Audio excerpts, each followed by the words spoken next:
Tomorrow's Scottish Times and Sun shows them moving into an 11-point lead in the constituency vote and 10 points ahead in the regional list. Pride before a fall? Well, in a moment I'll be speaking to the SNP leader Alex Salmond, but first here's David Allison.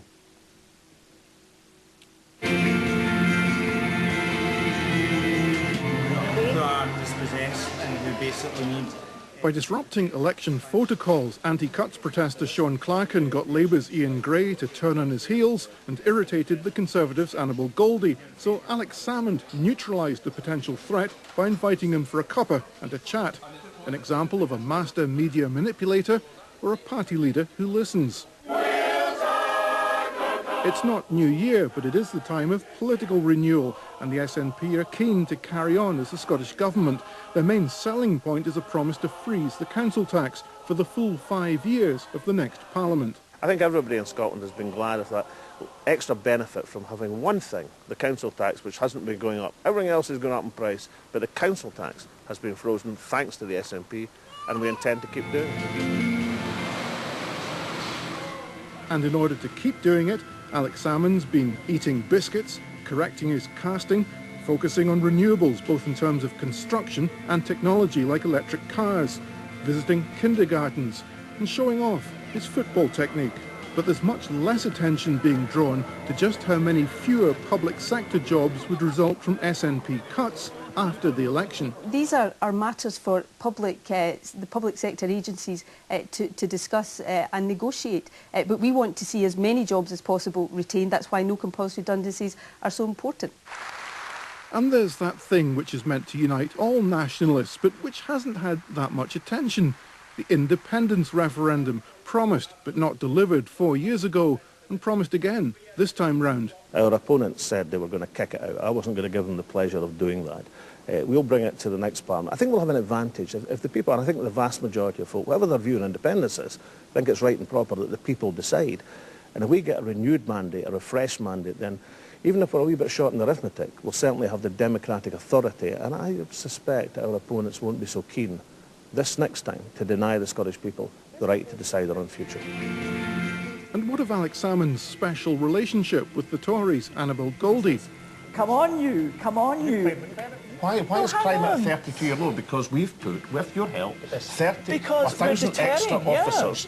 How close will they be once the votes are counted? Well, Alex Salmond is here. This poll, which you're aware of, obviously it's just one poll, usual health warnings, but it is a trend now. You must be pretty hopeful you're going to win this. Yeah, well, obviously we're hopeful, and indeed we're more than hopeful. But you know, it's 2 weeks till the election, Gordon, and this election most certainly isn't won yet, and it'll be won in terms of the work we do over the next 2 weeks and the appeal we make to the people of Scotland, who will decide. And you have said, and I don't quite understand the argument, you've said if you win the election in the sense that you get the most votes and get to form a government, you think that somehow or other that gives you more of a mandate for a referendum on independence than you had before. Is that right? Well, not just a referendum on independence. I think in that interview I was putting forward the idea that arithmetic is obviously important in politics, and parliamentary politics in particular, but sometimes things depend a bit more than on arithmetic. I mean, if it had just been a matter of arithmetic, perhaps we wouldn't have got anything like the amount of legislation we got through the Parliament, or achieved nearly as much. Sometimes a bit of momentum, a bit of moral authority, a bit of democratic authority is important as well. And I was really saying that some of the things that the other parties united to turn down, not just the independence referendum, but minimum pricing and alcohol, I think even if we were in a minority government, would stand a better chance of success second time round. But why should the opposition parties who were hostile to that idea change their mind when a majority of people in Scotland will not have voted for a referendum on independence? Well, I think you often find that parties change their mind because the public concentrates their mind. I mean, why, for example, the Labour Party changed their mind in a range of policies in the run-up to this election? They've changed their mind because they were frightened of the electorate, frightened of the people. For that reason, I think political parties often adjust their position because they don't want to be in the opposite side to the electorate. I think that would prevail in some issues if we brought them back to the Parliament, having been re-elected by the Scottish people. And when would you like to hold this referendum? In the 5-year term. When? No, I'll tell you what, in 5-year term, say, I reckon I made a bit of a mistake last time when I said the year in which we intended to introduce the legislation. and therefore kind of eliminated the flexibility I think you should look for. You should look for the political circumstances being right, and let's allow it in the 5-year term. Right, but from what you're saying, I mean, it would be your number one priority. No, we'll hold it in the 5-year term. And there's another reason for that in constitutional terms, Gordon. We've got a Scotland bill going through the Westminster Parliament at the present moment, which has to come back to the Scottish Parliament. Now, I'm pretty well convinced if we win the election, as we're fighting to do, then we'll be able to make substantial changes to the economic powers in that legislation. So that would have a very strong priority in the early months of the Parliament. But make no mistake, we intend to bring the referendum bill to the Scottish Parliament within the 5-year term. So the bottom line here is, if these polls are anything like correct, and you get the number of seats they're suggesting, actually political life in Scotland will be dominated by breaking up Britain. No, political life in Scotland, well, I perhaps haven't given you the answers you wanted to your initial questions, but can I just restate them? Political life, in terms of the Constitution, will be immediately facing the prospect of enhancing the Parliament's powers so that we can better combat the recession which Westminster politics and Westminster economic policies have dragged us into. That, I think, will be a very immediate priority. But at some point in the 5-year term, we'll introduce the constitutional bill to allow the Scottish people the right to decide in a referendum their constitutional future. Right. But in other words, it will be dominated by the whole debate about independence. Well, the debate on the Constitution of Scotland has been with us for the last 40 years. I expect it will be with us until the matter is resolved in a referendum. But if people don't want a referendum on independence, or don't want political debate in Scotland to be dominated by the whole question of breaking up Britain, they'd be best not to vote SNP this time. Well, I've seen a variety of views and a variety of polls about whether people want independence, but every single test of opinion on this issue has indicated that people in Scotland want the right to decide their own future in an independence referendum. Every single poll has indicated a substantial majority of people, whether they believe in independence or not, want the right to decide. And why shouldn't they have the right to decide? Do you think you can... I mean, your whole political life has been dedicated to getting independence for Scotland. I mean, I remember, we've joked about this before, you had, what was it, Free in 2003, and I remember we tried to think up one for two. I think you came up with Heaven in 2007. Well, I thought that was one of my better ones, actually. Well, but you know, are you starting to think, look, I could actually pull this off? Well, right now I'm kind of focused on the next 2 weeks, and rather than, I mean, obviously we have a manifesto, we have plans, we have ambitions for the future of Scotland, of course we have. But right now I'm in an election campaign, and you know, I do like to, well, as I say, your whole political life. Surely you must be thinking. Can you excuse me? Maybe I could get this through. Listen, I've thought that for the last 25 years, but maybe you'd allow me not to count my chickens before they're hatched. Right.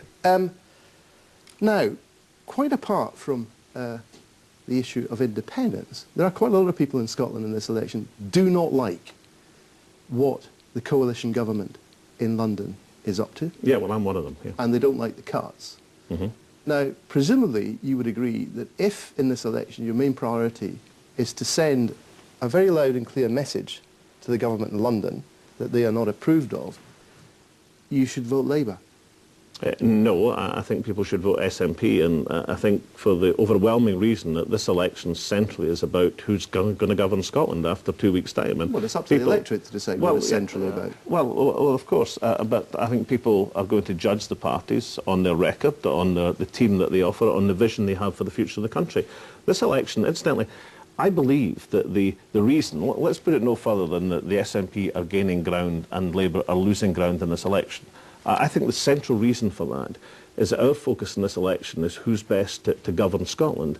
Labour's focus in the election seems to be, you know, a footstool for Ed Miliband to govern Britain in 4 years' time. And as people concentrate on the Scottish election, hang on, then we're going to win and they're going to lose ground. Hang on, it's perfectly legitimate for people to feel, look, if people vote Labour in Wales, people vote Labour in the local elections in England, and people vote Labour in Scotland, this is going to send a very powerful message to David Cameron and Nick Clegg about what their government in London is doing. And frankly, voting SNP is neither here nor there. I think voting SNP will have a substantial chance of getting immediate changes to the legislation going through Westminster, which will enable us to better defend Scotland. For example, borrowing powers for the Scottish Parliament, which will enable us to run the economy better. If we were merely sending messages to Westminster, then the message from Scotland would be loud and clear. I mean, I think the Royal College of Nursing are a better pressure group for change than the Labour Party. Well, except what are you saying to people on the doorsteps? I mean, a lot of people must say, look, frankly, a lot of things that affect me and my family, they're things that, I don't know, you know, inflation, the general state of the economy, cuts in benefits, changes to the way that you go about looking for a job. A lot of stuff that's got nothing to do with the Scottish Government. I want to send a message to those Tories in London. Now, what do you and your activists say to people on the doorstep? You say, look, it's not that I don't like you, Alex Salmond, and it's not that I don't think your government hasn't done a due job, it's just that you're not very relevant at the moment. What we're saying seems to be working, if you allow me to say so, Gordon, because all the evidence we have in this campaign so far is that the SNP case is gaining ground and the Labour case is losing it. And what is our case? We've got the record, the team and the vision to run Scotland. We're not just sending messages, we're delivering good government in Scotland. If I imagine I'm someone on the doorstep, what do you say to me? And I say, look, I'm going to vote Labour. I like you, I like what you've done, but I'm going to vote Labour because I really want to send a message. What do you say to people on the doorsteps? We say this election is about who's going to govern Scotland. I mean, you know, people send messages in politics and in by-elections and in all sorts of ways. This is about who's going to govern Scotland. Certainly, of course. But that isn't necessarily the most important thing to people. Yeah, well, it seems to be a very substantial part of this election about choosing a government to run Scotland, choosing the best team to run this country. We'll deliver strong messages to Westminster, but also we'll actually run this country competently and well.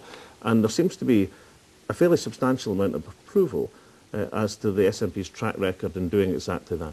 Of course, there is one way they could be doing both things simultaneously, I suppose, which would be if you had a grand coalition against the cuts. Is that something you would ever countenance? No, the only thing I've ruled out in terms of coalition politics is a coalition with the Conservative Party, because we have diametrically opposite constitutional aims. But I have to say, I don't think an SNP-Labour coalition is uppermost in the likeliest outcomes of post-election negotiations. But you wouldn't rule it out? I've already said I've only ruled out one thing, and I've specified what it was. But would you rule it out if you were the second largest party and they were the largest, and you would have to be deputy first minister? Well, I'm fascinated by this trend of thought, Gordon, but I just don't think it's a kind of likely outcome. I mean, obviously we're bidding to win this election.